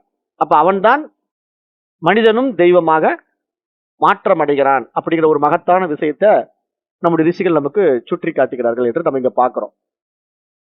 அப்ப இந்த செயலை பொறுத்த வரைக்கும் இப்ப என்ன சொல்ல வரார் அப்படிங்கறத நம்ம ஆழமா பார்த்தோம்னா, அந்த பிரம்மம் என்பது ஒரு முழுமையானது இல்லையா, அதனிடத்திலே எதுவும் பாட்டு பாட்டா பிரிக்க முடியாது. ஆனால் அப்படிப்பட்ட பிரம்மம் நம்முடைய அத்வைத வேதாந்திகளை பொறுத்த வரைக்கும் எப்படி இருக்கு? அது ஒரு தூய அறிவு, ஒரு தூய உணர்வு. அப்ப அந்த தூய அறிவினிடத்திலே இருந்து ஒரு பகுதி வெளிப்படுதுங்க. அந்த பகுதி தாங்க மனசு. இப்பதான் பாயிண்ட்டுக்கு வரோம். இப்ப என்ன மாதிரி பாயிண்ட்டுக்கு வரோம்? முதல்ல 4 பகுதி, அதுல 3/4 பகுதி பிரம்மம், ஒரு 1/4 பகுதி தான் இந்த உலகம் அப்படின்னு நம்ம பார்த்தோம். அப்ப நமக்கு புரியல, அது என்னங்க 3/4 பகுதி பிரம்மம், மீதி 1/4 பகுதி தான் உலகம். அப்படிங்கும்போது அடுத்த சைட்ல நம்ம என்ன புரிஞ்சுக்கிட்டோம்? ஓ, பிரம்மம் மெஜாரிட்டியா இருக்குது, அதனுடைய சக்தி ஒரு 1/4 பங்கு வெளிப்படுறத அப்படி 4ல் 1 பங்கா நமக்கு ரிஷிகள் புரிய வைக்கிறாங்க அப்படிங்கிற மாதிரி புரிஞ்சுக்கிட்டோம். அந்த சக்தியும் நம்ம வேற வேற மாதிரி கற்பனை பண்ணிட்டு இருந்தோம். அதுக்கு உதாரணமா நம்ம எலக்ட்ரிக்கல் எல்லாம் எடுத்துக்கிட்டோம், எலக்ட்ரிக்கல் சக்தி எல்லாம் எடுத்துக்கிட்டோம். ஆனா அதுக்கும் கடந்து நம்ம இந்த லெவல்ல ஆராய்ந்து பார்த்தா உண்மையில் அங்க முக்காவாசி அதிகமா பிரம்மத்தினுடைய நிலைப்பாடு என்ன? அந்த தூய அறிவு. ஆனா அந்த தூய அறிவின் அதிஷ்டானத்துல மனசு ஒண்ணு வெளிப்படுதுங்க. அந்த மனசானது அந்த பிரம்மத்திடமிருந்து வெளிப்பட்ட ஒரு சிறு பகுதி தான். அப்ப அந்த சிறு பகுதியான மனசு பிரம்மத்திடமிருந்து வெளிப்பட்டு பார்ப்பதற்கு பிரம்மம் மாதிரியே லீலைகளை புரியும். பிரம்மத்தில் இருக்கிற அத்தனை வைபவங்களும் மனதினிடத்தில் இருக்கு. அப்ப அந்த நிலைப்பாடு வந்ததுனாலதான் அந்த மனசு பரிணாம வளர்ச்சி அடையுது. அந்த மனசு புத்தியா மாறி அந்த விவேகத்துல நல்லது கெட்டதை பகுத்து பிரிச்சு பார்க்கிற அந்த மனித பரிமாணத்துக்குள்ள வருது, உடம்பெடுத்து வருது. மனசுன்னு நான் சொல்றது அந்த கீழ்நிலை பரிமாணத்திலிருந்து மனசு ஸ்டார்ட் ஆயிடுது. தொடு உணர்வுடைய தாவரமா பிறந்ததிலிருந்து அங்க டிராவலிங் பார்த்து தொடங்குது. ஆனா அங்க பெருசா மனசு வளரல. அங்க வெறும் தன்னை யாரோ தொடுகிறார்கள்ங்கிற அளவுதான் அது உணருமே தவிர தன்னை தொட்டது ஆடா மாடா மனுஷனா அப்படின்னு எல்லாம் கண்டுபிடிக்கிறதுக்கு அதுக்கு புலன்களும் கிடையாது. அதை பற்றி ஆராய்ந்து பார்ப்பதற்கான அறிவும் அந்த இடத்துல அதுக்கு கிடையாது. ஏன்னா தாவரத்துக்கு அவ்வளவுதான், ஒரே ஒரு தொடு புலன் மட்டும்தான் இருக்கு. அதுக்கு அடுத்த பரிமாணத்துல புழு பூச்சி வரும்போது அந்த புழு பூச்சிக்கு பயம் வருது. இந்த பூச்சி என்ன பிடிச்சிருமா, இந்த பூச்சி என்ன கடிச்சிருமா அப்படின்ட்டு பாதுகாக்க பாக்குது. அப்ப இன்னும் கொஞ்சம் அது இம்ப்ரூவ் ஆயிருக்கு, கொஞ்சம் மனசு அதுக்கு வேலை செய்ய ஆரம்பிச்சிருக்கு. அடுத்த பரிமாணத்துக்குள்ள ஊர்வன பாம்பு பள்ளி வரும்போது இன்னுமே நல்லா மனசு வேலை செய்யுது. அப்புறம் அடுத்த பரிமாணத்துக்குள்ள பறவைகள் வரும்போது இன்னுமே நல்லா மனசு வேலை செய்யுது. அப்புறம் மிருகங்கள் நல்லாவே மனசு நம்மள மாதிரியே மனித மனம் போலவே அருமையா மிருகங்களுக்கும் வேலை செய்யுது. ஆனா புத்தி மட்டும் பிரகாசிக்கல. அந்த புத்தி பிரகாசிக்காம போறதுக்கு உடம்பு ஒத்துழைக்கல. ஆனா மனித உடல்ல புத்தி பிரகாசிக்கிறதுக்கான வாய்ப்பு இருக்கு. அதுக்குதான் நமக்கு மனித மூளை படைப்பின் சிறப்பம்சமா பார்க்கப்படுது. அப்ப பரிமாண வளர்ச்சியில பாருங்களேன், படிப்படியா உடல்கள்ல மாற்றம் நடக்குது, மனசுல மாற்றம் நடக்குது. சைமல்டேனியஸா ரெண்டுமே டெவலப் ஆயிட்டே இருக்கு. சயின்ஸ் டெவலப் ஆகிற மாதிரியே தான். அதாவது நேச்சரும் சயின்ஸும் வேற வேற கிடையாது. இது நேச்சுரலா இருக்கு, அது ஆர்டிபிஷியலா இருக்கு. ஆனா அந்த ஆர்டிபிஷியலா நம்ம கிரியேட் பண்ற சயின்ஸ் டெக்னாலஜியும் நம்முடைய ரியாலிட்டியான நேச்சர்ல இருந்து தான் வெளிப்படுது. அப்ப நம்ம அப்படி வச்சுதான் இந்த கம்ப்யூட்டர் டெக்னாலஜியை நம்ம பார்க்கிறோம். இப்ப கம்ப்யூட்டர் டெக்னாலஜினுடைய வளர்ச்சி நீங்க பாத்தீங்கன்னா, ஒரு காலத்துல வெறும் 386, அப்புறம் 486, அப்புறம் பென்டிஎம், அப்புறம் செலரான் ப்ராசஸர், இந்த மாதிரி டெக்னாலஜி டெவலப் ஆகிட்டே வந்து இன்னைக்கு எங்கேயோ போயிடுச்சு. இன்னைக்கு ஏஐ டெக்னாலஜியில வந்து நம்ம நின்றுட்டு இருக்கோம். அப்ப இவ்வளவு டெக்னாலஜியினுடைய வளர்ச்சியை நீங்க பாத்தீங்கன்னா, ஆட்டோமேட்டிக்கா போத், அதாவது ஹார்ட்வேர் அண்ட் சாஃப்ட்வேர் வந்து அப்டேட் ஆயிருக்கு. ஒன்று மட்டும் அப்டேட் ஆகி பிரயோஜனப்படாது. வெறும் ஹார்ட்வேர் மட்டும் அப்டேட் ஆனாலும் சாஃப்ட்வேர் அப்டேட் ஆகலன்னா யூஸ் இல்லை. இல்லை சாஃப்ட்வேர் மட்டும் பயங்கரமாக வச்சுக்கிட்டு ஏஐ டெக்னாலஜி வச்சுக்கிட்டு வெறும் பழைய 386 கம்ப்யூட்டரில் வேலை செய்ய முடியுமானா முடியாது. அப்போ ரெண்டுமே ஒட்டுக்கா ஒர்க் அவுட் ஆகணும் இல்லையா? அதே கான்செப்ட் தான் நம்ம இயற்கையில் நடந்திருக்கு. இயற்கையிலையும் நம்ம ஃபர்ஸ்ட் ஒரு அறிவில் தொடங்கின வாழ்க்கை பரிமாணம் மனதளவிலையும் உடல் அளவிலையும் மிகப்பெரிய மாற்றத்தை அடைஞ்சு அது மனித அறிவுக்குள்ள வந்து தன்னையே தான் உணர்கின்ற ஒரு உயர் பரிமாண நிலையை எட்டும் போது அங்க ஒரு முழுமை நமக்கு அனுபவம் ஆகும். ஆனா அந்த முழுமை கடைசியில எதுன்னா அந்த பூரணமான அறிவு தான், அந்த இருப்பு மட்டும் தான், சத்து மாத்திரம் தான். அதனிடத்திலிருந்து சித்து பிரகாசிக்குது. அந்த பிரகாசம் மனமாக வெளிப்பட்டு உலகமாக விரியுது. அப்படி இருப்பதினால அது அறிவின் ஒரு பகுதி தான், அறிவினுடைய ஒரு பகுதி என்பதினாலே அந்த மனமானது அறிவு போன்று முழுமையாகிவிட முடியாது. அதே சமயம் அந்த மனமானது அறிவின் ஒரு பகுதி என்பதினாலே அது அறிவிலிருந்து பிரிக்கவும் முடியாது. ஏன்னா அந்த மனதின் மூலமா தான் நாம பிரம்மத்தை உணர்றோம். நம்ம அறிவதற்கான ஊடகம் மனசு இல்லைன்னா நம்ம பிரம்மத்தை தெரிஞ்சுக்குவோமா? இப்ப மனதின் தான் நம்ம பரிமாணம் பண்ணி வந்தோம். நம்ம வந்து மிருக அளவுல மனசை வளர்த்திக்கிட்டு இருந்தாலும் நம்ம யாருன்னு தெரிஞ்சுக்க முடியல. ஆனா மனித அறிவுல வரும்போது இந்த மனசை நம்ம என்ன பண்ணிட்டோம்? அடுத்த லெவலுக்கு உயர்த்திட்டோம். அது அடுத்த லெவல். மனதினுடைய அடுத்த பரிமாணம் என்ன? புத்தி. அப்ப மனம், புத்தி, சித்தம், அகங்காரம், உள்ளம் அப்படிங்கிற பரிமாண வளர்ச்சி மனதுல நடந்திருக்கு. அப்ப மனதினுடைய அடுத்த பரிமாணமான புத்தி வந்து எப்படி நமக்கு வேலை செஞ்சுது? மிருகங்களுக்கு கூட புத்தி வேலை செய்யும். ஆனா மிருகத்தை விட மிக நுண்ணியமான புத்தி நம்ம இடத்துல வேலை செய்யுதுன்னா எங்க நம்ம மாறுபடுறோம்னா பகுத்தறிவுல. நல்லது கெட்டதை பகுத்து பார்த்து நல்லதை நோக்கி போய் அதுல நம்ம கல்வியை எடுத்துக்கிட்டோம். எது நல்லது எது கெட்டதுன்னு ஆராய்ச்சி பண்ண ஆரம்பிச்சு அந்த நல்லதை நோக்கி நாம இன்னும் ஆழமா தேட போனா நமக்கு ரிஷிகளுடைய இந்த கல்வி முறை கிடைக்குது. அப்ப இந்த கல்வி முறையை நம்ம உள்வாங்கும் போது நம்ம பகுத்தறிவு பரிமாணத்துல வந்ததனுடைய பயன் முழுமையாகுது. அப்ப இங்கதான் மனித பிறவி வந்து எப்போ இந்த வேதத்தை அத்தியாத்ம ஞானத்தை தொடுதோ அப்பதாங்க முழுமை அடையும். அதுக்கு முன்னாடி நீங்க வேற என்ன உடம்பு எடுத்திருந்தாலும் முழுமை ஆக மாட்டீங்க. மனிதனாகவே பிறந்திருந்தாலும் முழுமையாக முடியாது. ஏன்னா மனித பிறவி எப்போ முழுமையாகும் நிறைவாகும் அப்படின்னு கேட்டா இந்த அத்தியாத்ம ஞானத்துக்குள்ள வந்தா மட்டும்தான் நிறைவாகும். வேற எந்த வழிமுறைகள்ல நீங்க ஃபாலோ பண்ணிட்டு இருந்தாலும் அது நிறைவாகவே ஆகாது. ஏன்னா வேற எல்லா கல்வி முறையும் உங்களுக்கு இருமைகள்ல தான் இருக்கும். அப்ப இருமைகள் இருக்கிறதுனால என்ன நடக்கும்? நீ வேறு நான் வேறுங்கிற அந்த பேதமை புத்தி இருக்கும். கடவுள், உன்னுடைய கடவுள் வேறு என்னுடைய கடவுள் வேறுங்கிற அந்த கீழ்த்தரமான எண்ணம் இருக்கும். அது இன்னைக்கு நம்ம நடைமுறையில பாக்குறோம்ல. இன்னைக்கு வாரெல்லாம் பாத்துக்கிட்டு இருக்கீங்கல்ல நீங்க. நம்முடைய வாழ்க்கையில தான் இப்ப நிறைய வாரெல்லாம் பாக்குறோம். இதுக்கு முன்னாடி எல்லாம் எங்கேயோ எப்பயோ ஒரு டைம் போர் நடந்தது. 2ஆம் உலக போர்ல நம்ம இல்ல. இப்ப பாத்தீங்கன்னா எதுக்கு எடுத்தாலும் சண்டை போட்டுக்கிறான். அப்ப என்னன்னா அந்த அளவுக்கு அந்த இன வேற்றுமை, அந்த கிறிஸ்டியானிட்டி முஸ்லீம்குள்ள இருக்கிற அந்த வேதமை புத்தி என்னது? உன்னுடைய கடவுள் பெருசா என்னுடைய கடவுள் பெருசா? நீ வந்து இஸ்லாமிய, நான் வந்து கிறிஸ்துவன்.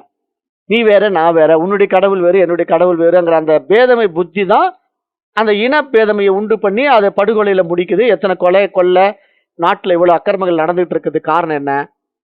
நம்ம படிச்ச கல்வி தான் காரணம். வேற எந்த காரணத்தையும் நம்ம சொல்ல முடியாது. ஏன்னா இந்த அத்தியாத்த ஞான கல்விக்குள்ள வந்திருந்தா நம்ம அந்த பேதமை வருமா நம்ம இடத்துல? அங்க கடவுள் வந்து இந்த மாதிரி பிரிச்சு பார்க்க முடியுமா? இயேசு வேற, அல்லாஹ் வேற, சிவம் வேற, விஷ்ணு வேறன்னு பிரிச்சு பார்ப்போமா?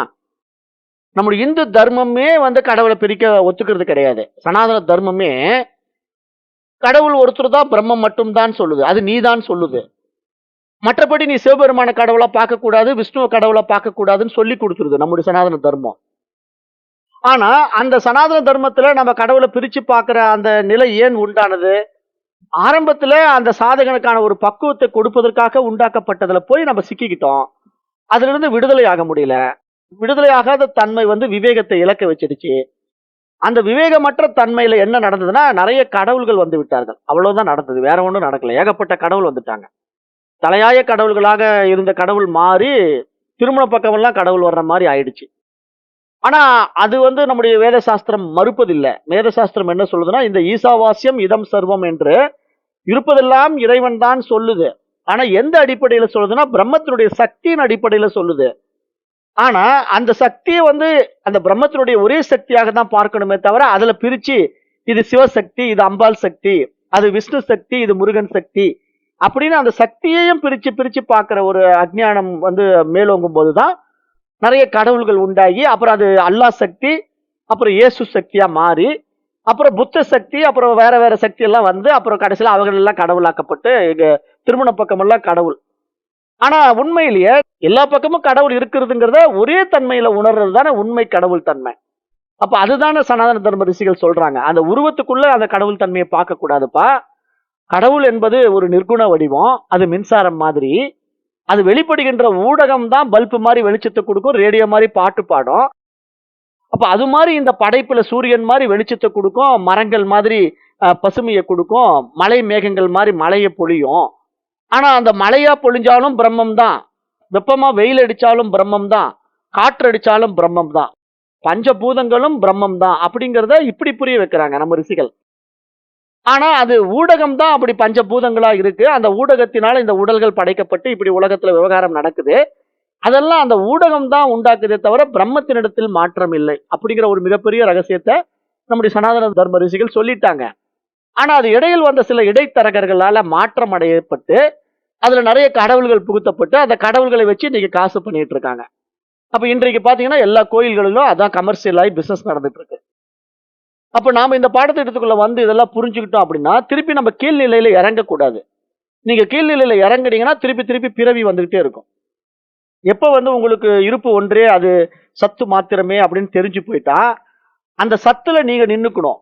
திருப்பி சித்து விளையாட்டுக்குள்ள போய் சிக்கக்கூடாது.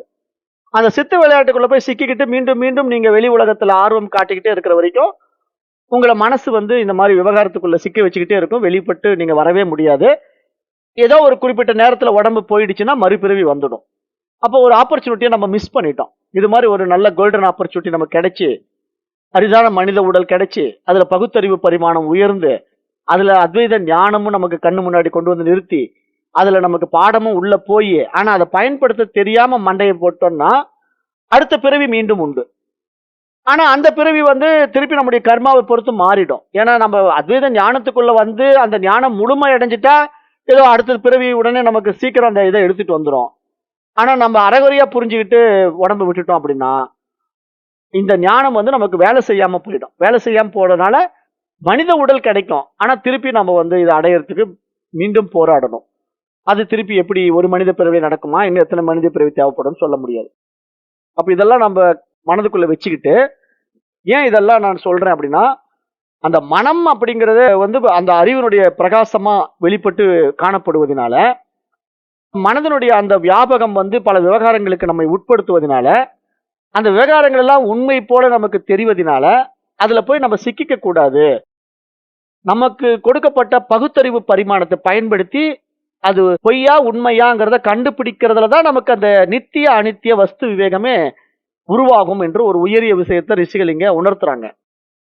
அப்ப நாம வந்து இப்படி ஒரு மனித பிறவி கிடைச்சி இப்படி ஒரு பாடங்கள் கிடைச்சி அந்த பகுத்தறிவு பரிமாணத்துக்குள்ள நம்ம வந்து அந்த நித்திய அனித்திய வஸ்து விவேகத்தை அடைஞ்சிட்டோம்னா நமக்கு புரிஞ்சு போயிடும் அறிவின் அதிஷ்டானத்துல இந்த மனசு வேலை செஞ்சிட்டு இருக்கு. ஆனா இந்த மனசும் உடம்பும் அதனுடைய ஊடகம். அப்ப அந்த ஊடகத்துல உலகத்துல இவ்வளவு விஷயங்கள் இருப்பது போல இருந்தாலும் அது எல்லாமே அந்த இருப்பின் அதிஷ்டானத்தில் இருக்கிறது என்று புரிஞ்சிட்டா நமக்கு இதன் மீது இருக்கிற பற்று தானாவே போய்விடும் அப்படிங்கிற அந்த வேதத்தின் அரிய உண்மையை இந்த செயல்ல விளக்குறாரு. அப்ப இந்த நிலையில அவர் என்ன சொல்றாருன்னா வேதம் உண்மையை மாற்றாமல் சிஷ்யனுக்கு புரியும் விவகார மொழியில் அவனுக்கு நன்மை தரும் விதமாக பதிலளிக்கிறது என்றுதான் இந்த ஸ்லோகத்துல விளக்கம் கொடுக்கிறார். அப்ப நன்மை தரும் விதமாக வேதம் பதிலளிக்கின்ற அந்த விரிவான விஷயத்தை நான் இப்ப உங்களுக்கு வேதத்தின் அடிப்படையிலேயே புரிய வச்சுட்டேன். ஏன்னா அவர் விளக்கம் தான் கொடுக்கிறாரு. அந்த விளக்கத்துக்கான உதாரணத்தின் முதல் கொண்டு நாம் இப்ப பார்த்திருக்கோம். அப்ப இந்த ஸ்லோகம் வேத உபனிஷதத்தின் உளவியல் ரகசியத்தை மிக தெளிவாக வெளிப்படுத்துகிறது என்பதை நாம் பார்க்க முடிகிறது. அப்ப நம்முடைய உளவியல் ரகசியம் அப்படின்னு நம்ம இந்த லெவல்ல நம்ம ஆராய்ந்து பார்த்தா இங்க நம்ம கிட்ட நடந்திருக்கிற அப்டேஷன் தான், அந்த வெர்ஷன் சேஞ்ச் ஆனது தான். ஓல்டு வெர்ஷன்ல இருந்து ஹையர் வெர்ஷனுக்குள்ள நம்ம மாறி இருக்கிறோம். அப்ப அந்த ஹையர் வெர்ஷனுக்குள்ள நம்ம வந்ததுக்கு காரணம் நம்முடைய உடம்பும் மனசும். அப்ப உடம்பு வந்து ஹார்ட்வேர், மனசு வந்து சாஃப்ட்வேர். அப்ப இந்த ரெண்டுமே சைமல்டேனியஸா அப்டேட் ஆகி அரிதான மனித உடம்புக்குள்ள வந்து பகுத்தறிவு பரிமாணத்துல எது நித்தியம் எது அனித்தியம் என்று விசாரித்து பார்த்து விவேகத்தை அடைந்து அதில் விழித்துக் கொள்ளுகின்ற ஒரு நிலையில் தான் நம்மை உணர முடியுமே தவிர, வேறு எதை செய்தாலும் வேறு எந்த பரிமாணத்துக்குள் இருந்தாலும் அது சாத்தியம் இல்லை என்ற ஒரு மிக உயரிய விஷயத்தை இங்கு விவகார மொழியிலே, அதாவது வியாபகாரிக சத்தியத்திலே மனதின் மூலமாகத்தான் ஒரு மனிதனுக்கு அறிவுறுத்த முடியும் என்ற ஒரு ஆழமான உண்மையை இந்த ஸ்லோகம் வெளிப்படுத்துகிறது என்று இங்கே பார்க்கிறோம். அப்ப நாமளும் அதான் நல்லா உள்வாங்கிக்கணும். ஏன்னா இப்ப இந்த பரிமாணத்துக்குள்ள வந்து நம்மளை உணர்வதற்கு நமக்கு ஒரு ஊடகமா இந்த மனசு உடம்பு கிடைச்சிருக்கிறது தான் பிளஸ் பாயிண்டே. அப்ப இந்த மனசு உடம்பு இப்படி அப்டேட் ஆகலைன்னா நாம ஒரு நாளும் நம்ம தெரிஞ்சுக்க போற முடியாது. நான் தான் பிரம்மம், நான் தான் சத்து, நான் தான் இருப்பு அப்படிங்கிறது நமக்கு தெரிய போறதே கிடையாது. அப்ப நம்ம தெரிஞ்சுக்கிறதுக்கான ஒரு ஆப்பர்ச்சுனிட்டியை நாமளே கிரியேட் பண்ற அந்த பிளாட்ஃபார்ம்குள்ள நம்ம ஹையர் லெவல் பிளாட்ஃபார்ம்குள்ள போய் என்டர் ஆயிருக்கிறோம். அதுக்கான ஒரு பாடி மைண்டு தான் இந்த ஹியூமன் பாடி மைண்டு.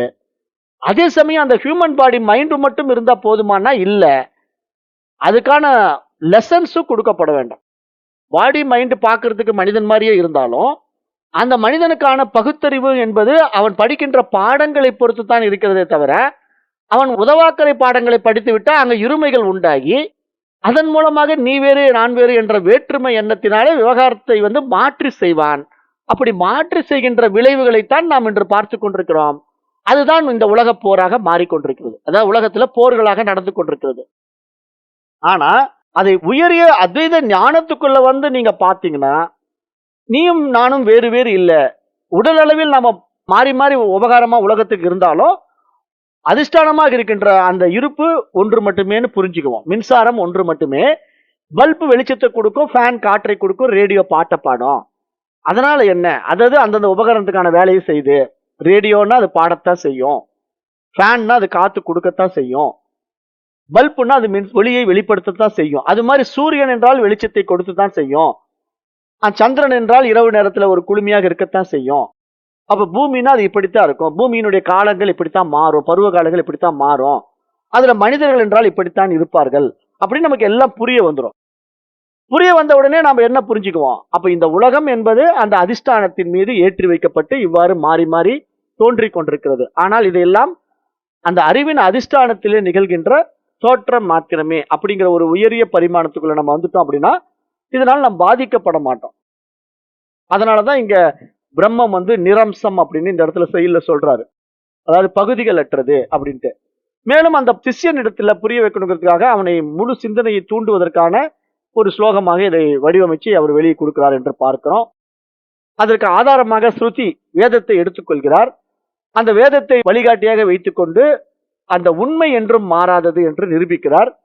அந்த அடிப்படையில முழுமையிலிருந்து அந்த முழுமையை எடுத்தாலும் அங்கு எஞ்சியிருப்பது முழுமைதான் என்பது போல அது ஒரு பாதம் 3 பாதம் என்று பல அளவுகளில் நாம் பிரித்து உபதேசம் கொடுத்தாலும் இவைகள் சிஷ்யனை துவைதத்திலிருந்து அத்வைதத்திற்கு பாதுகாப்பாக அழைத்து செல்கின்ற பாலங்கள் என்று பார்க்க வேண்டும் என்பதாகத்தான் நம்ம புரிந்து கொள்ள வேண்டும்.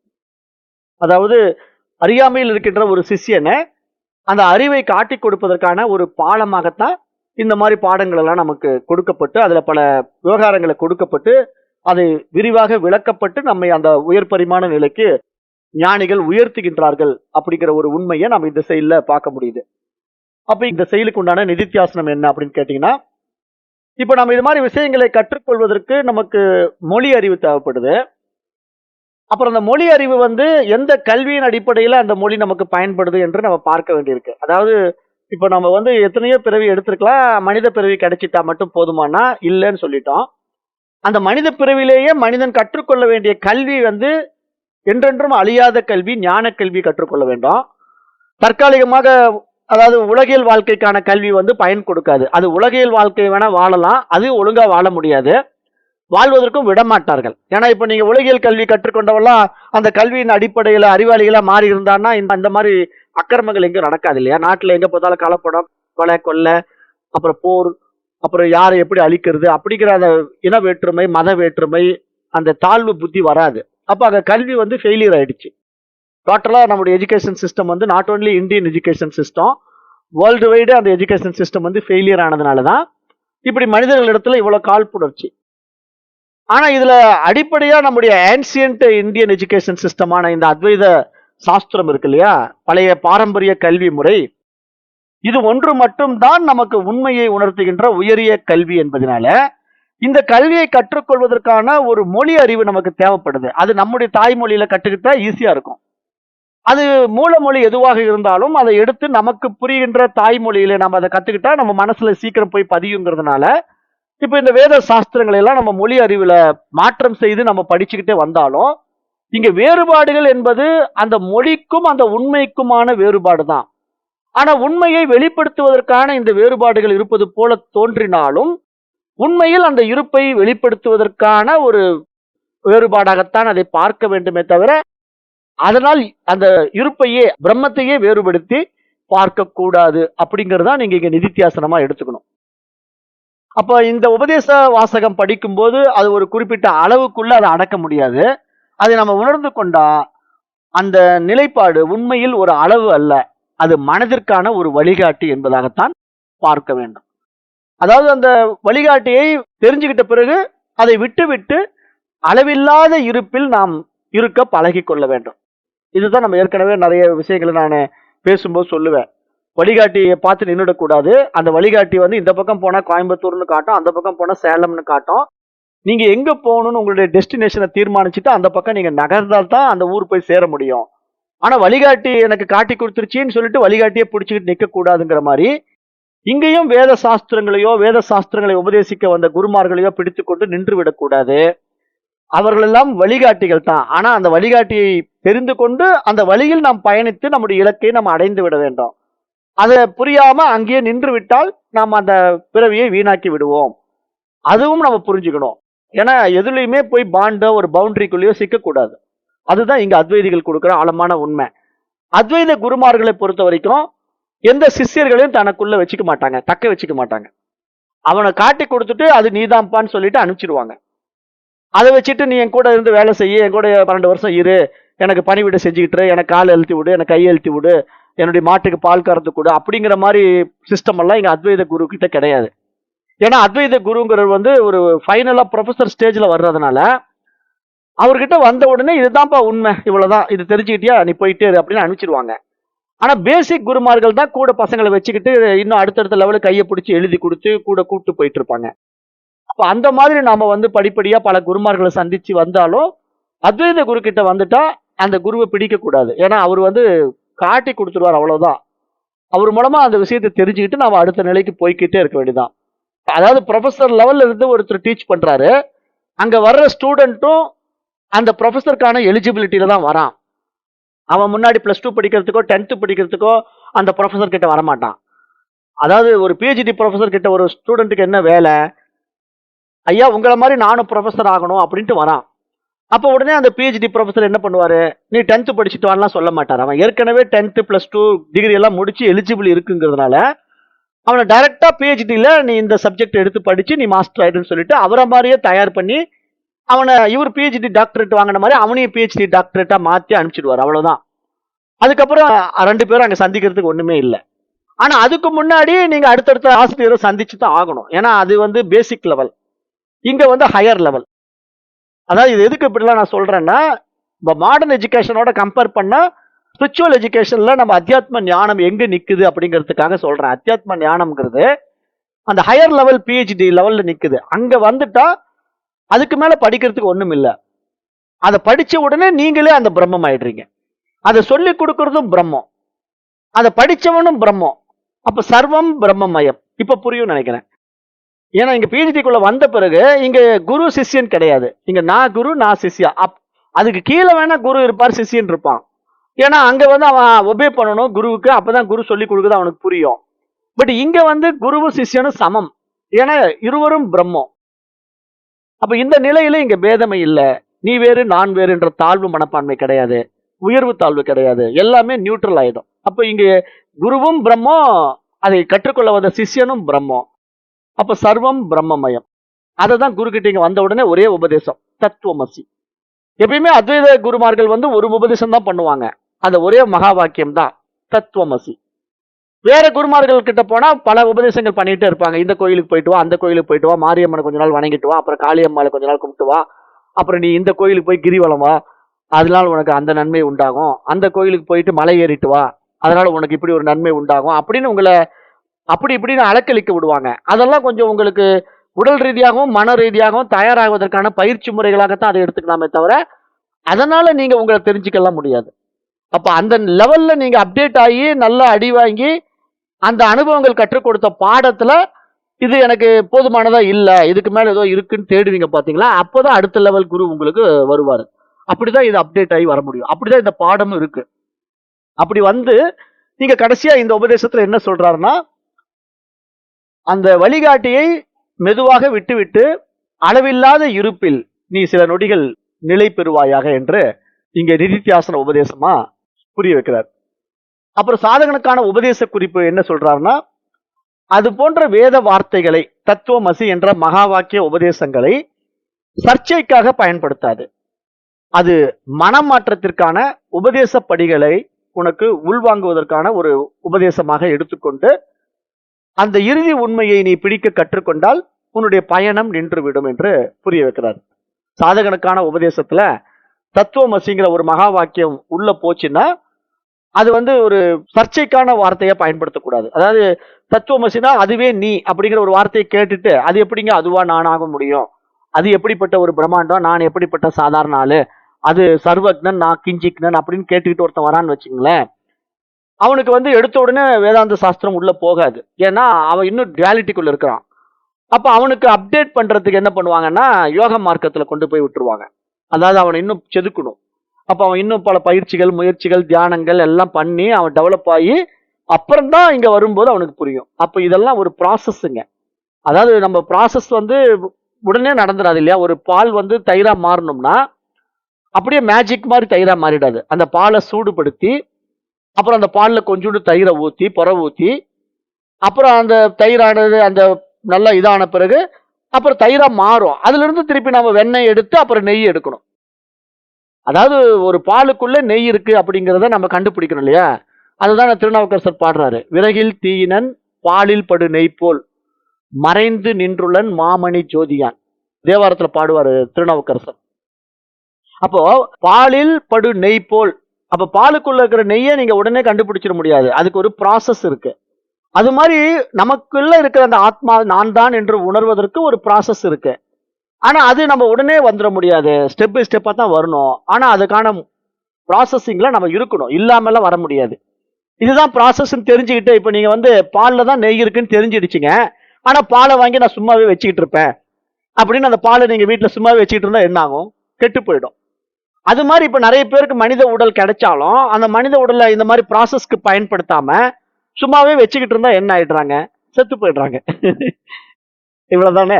அப்ப இதை புரிஞ்சுக்கிட்டு நம்ம வாழ்க்கையில எதுக்காக வந்திருக்கிறோம், என்ன செய்யணும், அந்த ப்ராசஸ் எங்க போய் முடியும் அப்படிங்கிற அடிப்படை விஷயங்களை ஆழமா புரிஞ்சுக்கிட்டு நம்ம பயணம் பண்ணணும். அதைத்தான் இங்க ரிஷிகள் நமக்கு சுட்டி காட்டுவதற்கான இந்த அருமையான வாசகங்களை எல்லாம் எடுத்து வேத மொழிகளை பயன்படுத்துகிறார்கள். அதை சர்ச்சைக்காக பயன்படுத்தக்கூடாது, அது மனமாற்றத்திற்காக பயன்படுத்தப்படும் வார்த்தைகள் என்பதை புரிந்து கொண்டு அந்த இறுதி உண்மையை பிடித்து விட்டால் இன்றும் இரவா பெருநிலையை அடைந்து விட முடியும் அப்படிங்கிறத சிஷ்யர்களுக்கு வழிகாட்டுகின்ற ஒரு உபதேசமா இந்த செயல பார்க்கிறோம். ஆக இன்றைக்கு நம்ம எத்தனாவது செயலோட முடிக்கிறோம்னா 52 செயல்களுக்கு மேல போக முடியல. 51 52 2 செயல் தான் பார்த்தோம். அப்போ அடுத்த வகுப்புல 53 பார்க்கலாம். நேரம் கருதி வகுப்பை நிறைவு செய்கிறேன். நன்றி. ஓம் சத் சத்.